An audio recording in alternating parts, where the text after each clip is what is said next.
here's a little bit more, right? Here's another one looking at this cup here. The Lord of the Two Lands, another royal title, is represented by the Neb glyph, meaning Lord, and by the two lines representing the two lands. So the cup, which that is a sign of, means Lord. Are y'all seeing it? Most people look that over. First time being shown you this on Islamism, so we can, really get a good understanding that the glyphs that we're seeing here and the conclusion that these scholars made back in the 1700s and in the early 1800s was right on target. Because the Hammatites, being the first inhabitants, are the Egyptians. They had these sacred items coming from Canaan. The sacred Canaan gods are the exact gods of Egypt. And the same ritualism. Therefore, we could conclude that the comb itself is a royal identification hieroglyphic.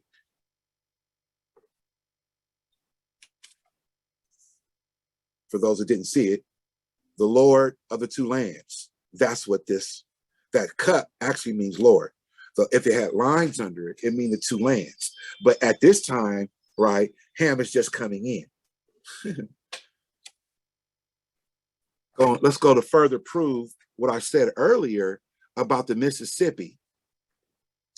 So in the Holy Quran, the More Scientific of America, chapter number 47, verse 8, and the first sentence, the river Nile was dredged and made by the ancient pharaohs of Egypt in order to trade with the surrounding kingdoms. That's the Mississippi. It was the first one, because we're now proving that Ham was the first inhabitants, him being the Hammatites being the Egyptians. And why in the world wouldn't they freak out their own spot before they move across the ocean and freak out something else? So this particular clip comes from the Aborigines book I showed you about Canada. But it says, the Indians from Mexico to Canada are evidently of one group. Let me repeat that. Now, Indian means more. But anyway, the Indians at this time, they wrote and thought this was the West Indies. And they believed that, so I guess it was. But anyway, the Indians from Mexico to Canada are evidently of one group. They resemble each other in complexion meaning their skin tone, their hair, and and their eyes. That's what complexion means. To describe someone's hair color and texture, their eye color, and their skin tone. All right, so they resemble each other in complexion as well as in mannerism and custom. The only material difference is the stature. Now, here we go. The course of the immigration from thence was along the shores of the Pacific, and it is believed the valley of the Mississippi was finally settled by the immigrants of the West. There you go. The first ones coming in was from the Northwest. That was Ham. They went along the Pacific till they got around to what? Mexico. Founded Memphis, right? Which becomes the capital. The Nile was founded then next, as it says here, which is the Mississippi, being that river Nile, as was so first described. All right. But praise Allah, and we can find evidence of that. I can continue to find evidence of that for you, but I'm not. You can do the work. All right, but it's a fact. The river Nile was dredged and made by the ancient pharaohs of Egypt in order to trade with the surrounding kingdoms, and that was the Mississippi. All right, kind of see there for yourself in black and white. All right, let's move further. For purely academic purposes, we will look at the Ancient Mystic Oriental Masonry book. In the hidden libraries of the halls of Masonry, we find an interesting book. Okay. Hold on really quick. Let's give this a little dimension here. So we're going to look at this particular book and see what it has to show us. As we peel back the layers, we'll also enjoy some Egyptian or ancient Sumerian music. Hope it doesn't disturb you. All right, so in the hidden libraries of the halls of Masonry, we find an interesting book that describes America and her true glory. A point of reference needs to be made. Moors are not Masons, although Masonry was. And Masonry and its true form was established in Egypt. Okay. So the ancient mystic Oriental Masonry, its teachings, rules, laws, and present usage, which governs the order at the present day. True Masonry and the universal brotherhood of man are one. All right, so in that book over here to the right, all right, we're going to read there. The picture to the left comes out of a book known as the Olmecs of America, right? And that particular picture is known as a lithograph or a drawing of what they was seeing back then. And it was beautiful, right? So the middle picture here is a very rare picture of coming from 1851, right? Which is a very rare picture. Engraving of the two pyramids with the colossal figures atop each, right? Which fits the account by Hedras as being located in the center of Lake Moeris, Egypt, 490 BC. All right. In other words, also relating to Atlantis. But those particular devices at the top deal with the free energy that it was sending, and it was in water due to the fact it needs the form of piezo energy, right, which is the crystals of the rock being squeezed at tremendous pressures, right, in which they call the kings and the queen chambers, the way it flows through certain particular ores to give it what it needs to do, shooting up at the top out of that grand crystal. Anyway, well, I'll go on that one a little bit later for you. But reading from the particular book of Oriental Masonry, we read here, it says, let's see if I did that. It says, we are not indebted to either ancient Egypt for either religion or masonry, but to America. It is a fact that at Memphis, Egypt, in the pyramids, under the guidance of the kings, the mystic rites of masonry were worked many thousands of years ago. But at that time, Egypt and the continent of America were one and the same.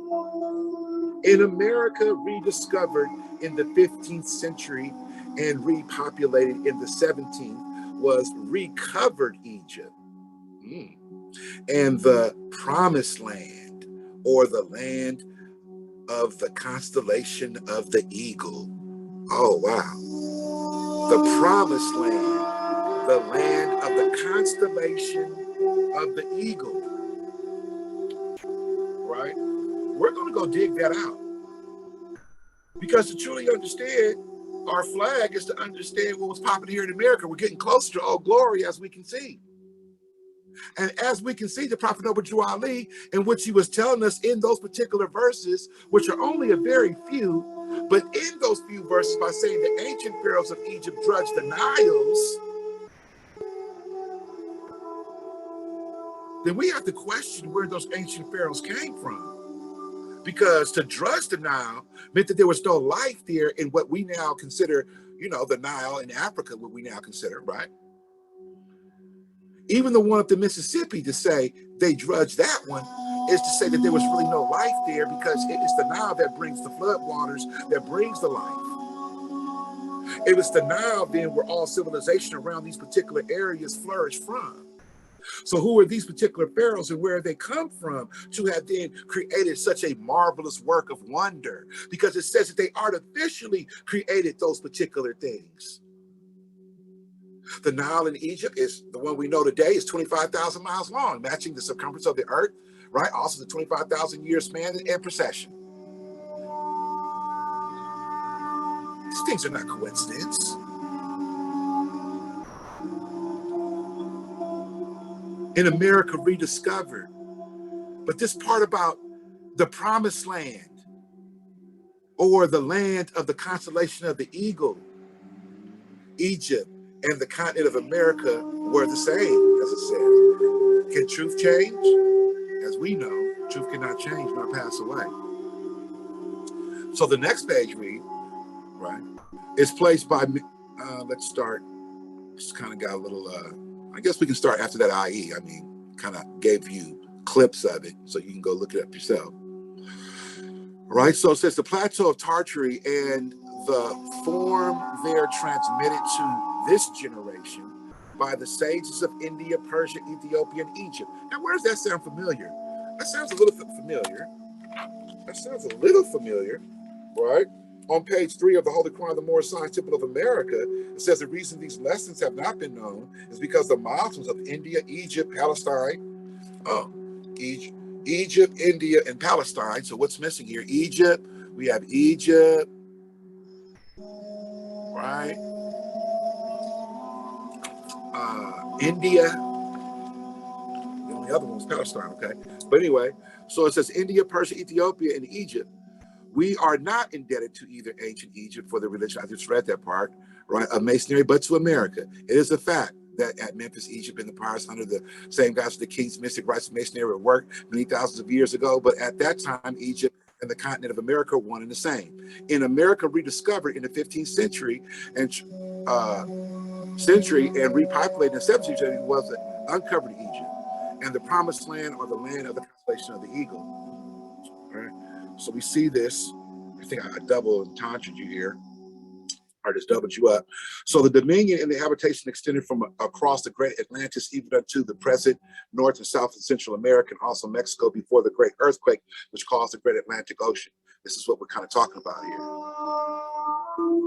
And that hieroglyphic you see to the right is what was sitting on the walls, you know, after the great breakup, you know, then I guess, you know, they reestablished themselves. Today we call those particular people Mayans. They want to call them Mayans, they want to call them, you know, Aztecs and all these particular things, but it really kind of looks like they were Egyptians, descendants. All right.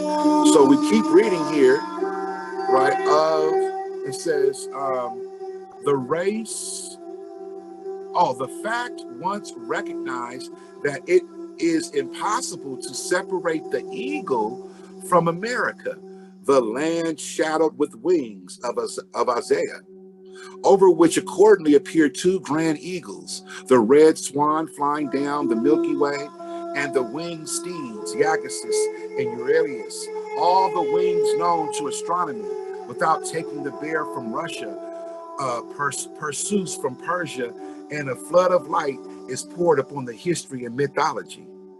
And where hitherto for much has been vague and inscrutable, now we are able to least to see men as trees walking. When following the course of the constellation, those immovable and perpetual fastened upon America are reached. It will appear that while all that is sublime in the historic past centers upon Egypt, all that is sublime in the prehistoric past centers upon, and we're going to read on, but that great mysterious phoenix of the West, you know, it's very important. This land shadowed with wings that is spoken about in Isaiah. Let's go take a look at that a little bit more.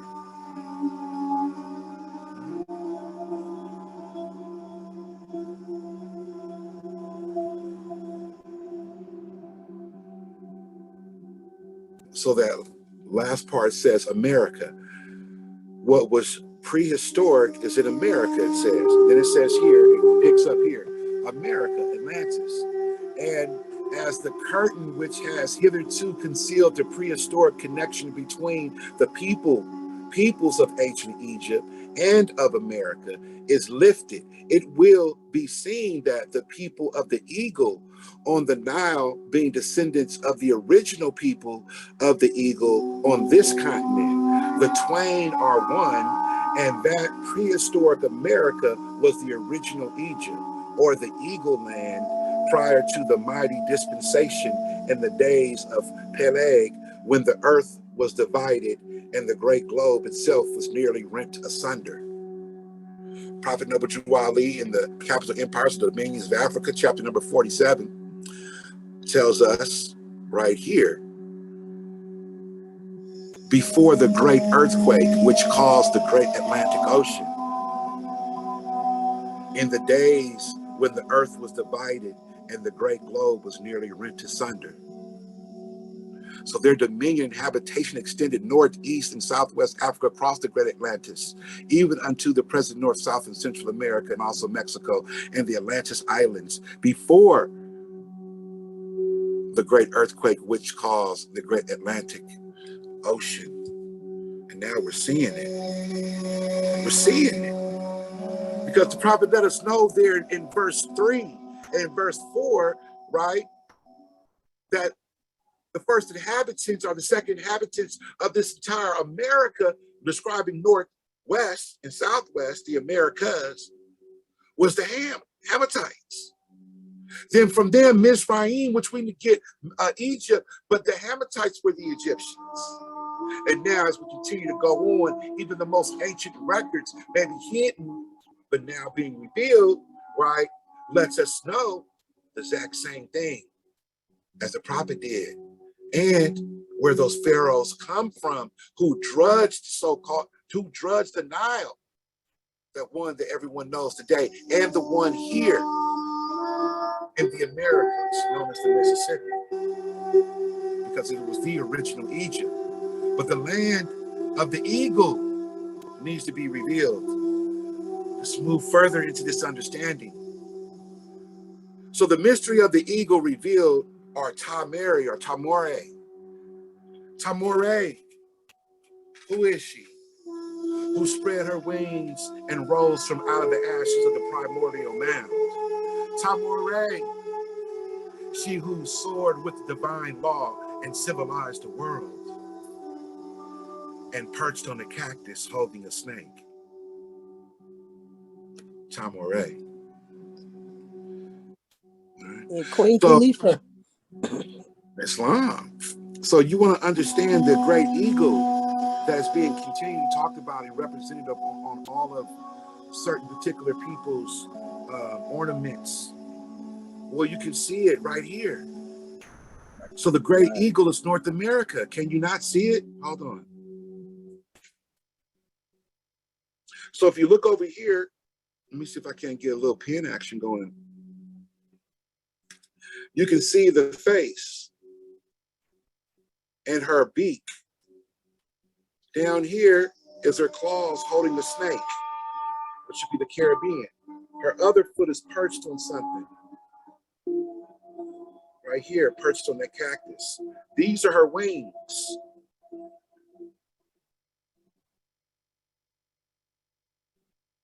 And this is her head. I see it. Can you see it? Islam. Her wings go all the way up here. This is where they get this whole wing, the birds, the two eagles looking in both directions. This is where it all comes from. Right? I hope you can see that. Where's the head at, Granddad? All right, hold on. Let me show you the head. So the head is right here. The head is right here. All right, let me do a little erasing. Hold on.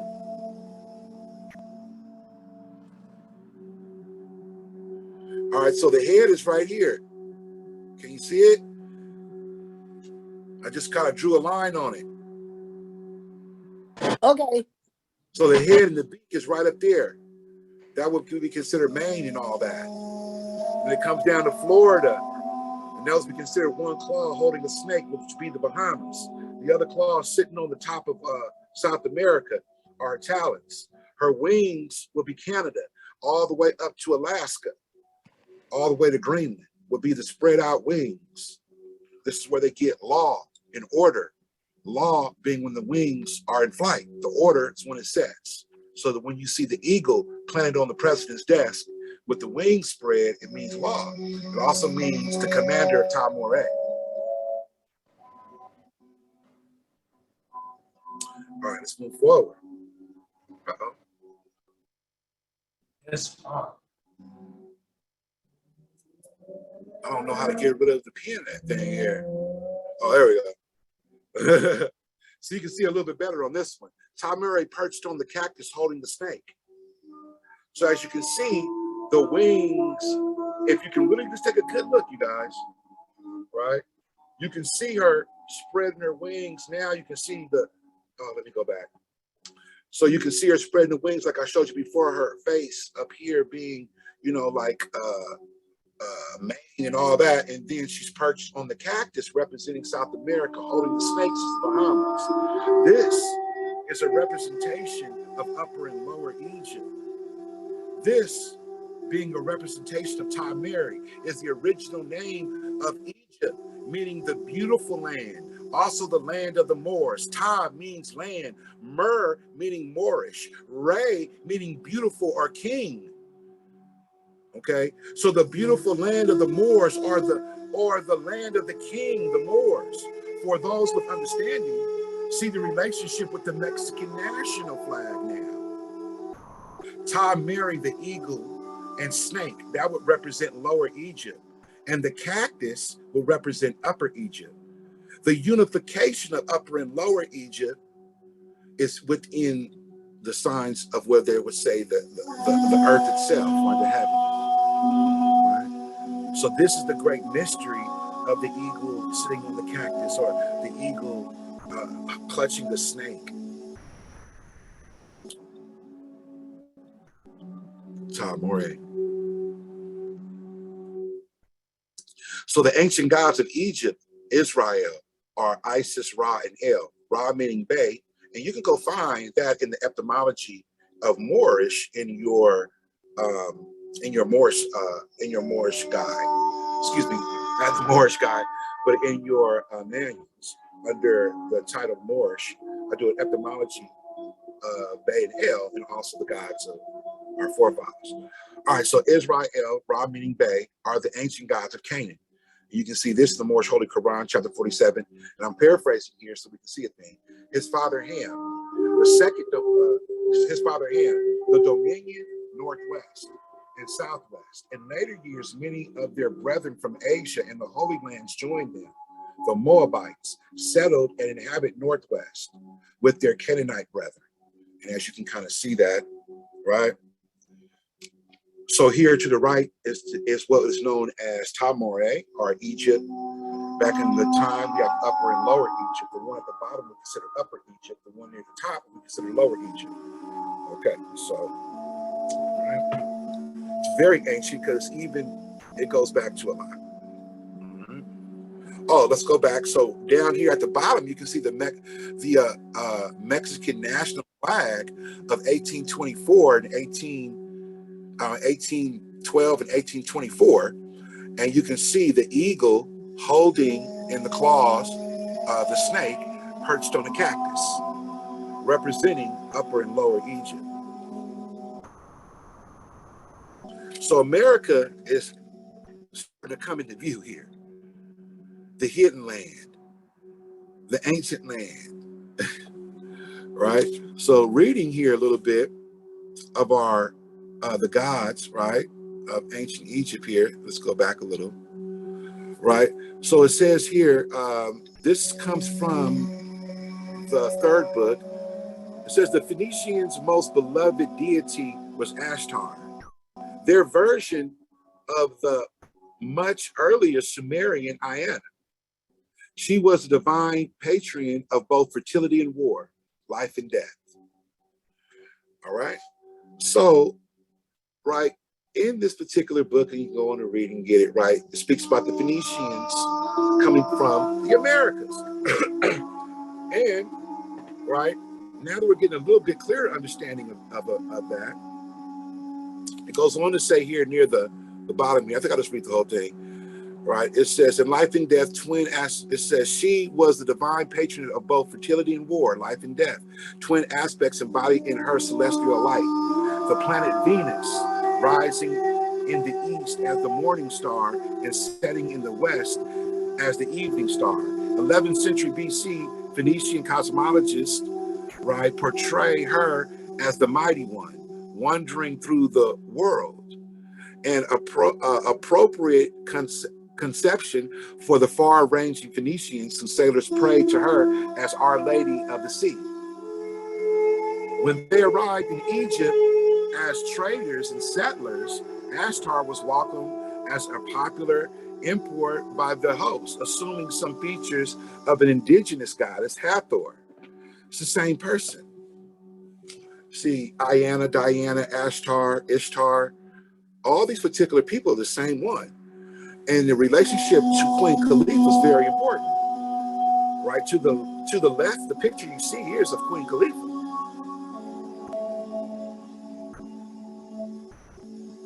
Right. So another interesting point dealing with Ishtar or Ashtar or Hathor or Isis, right? And to prove that Egypt and all these things were here in America, we have in Los Angeles called the Los Angeles monolith, where there was one of her entire stone carving areas, you know, right there in LA.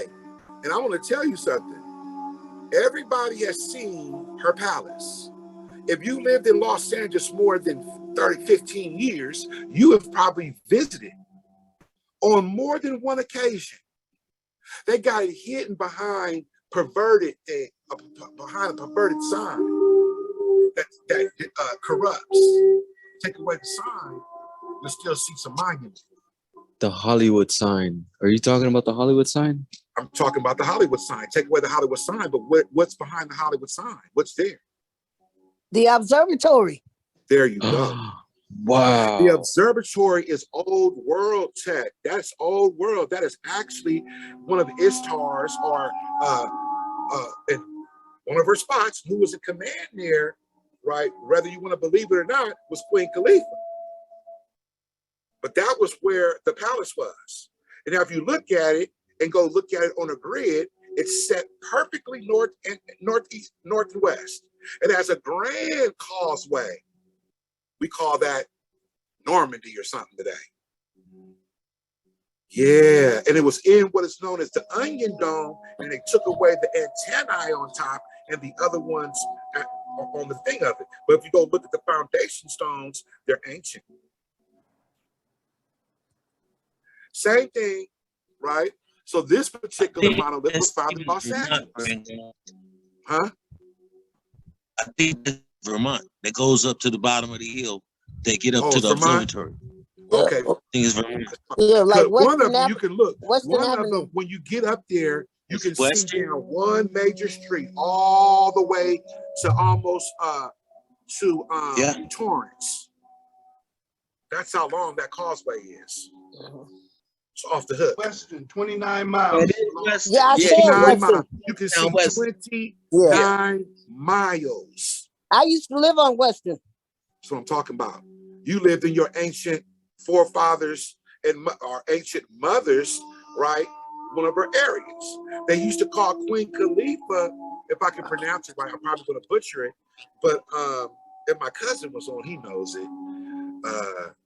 Are you on?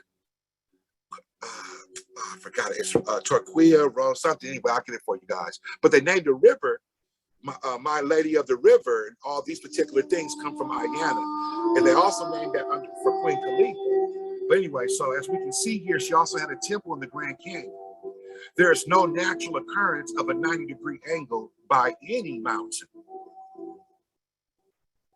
So here you see the Temple of Isis, curved wall at a 90-degree angle, which is in the Grand Canyon, which they strip mined. And then what happened is all of what is known as the outer casings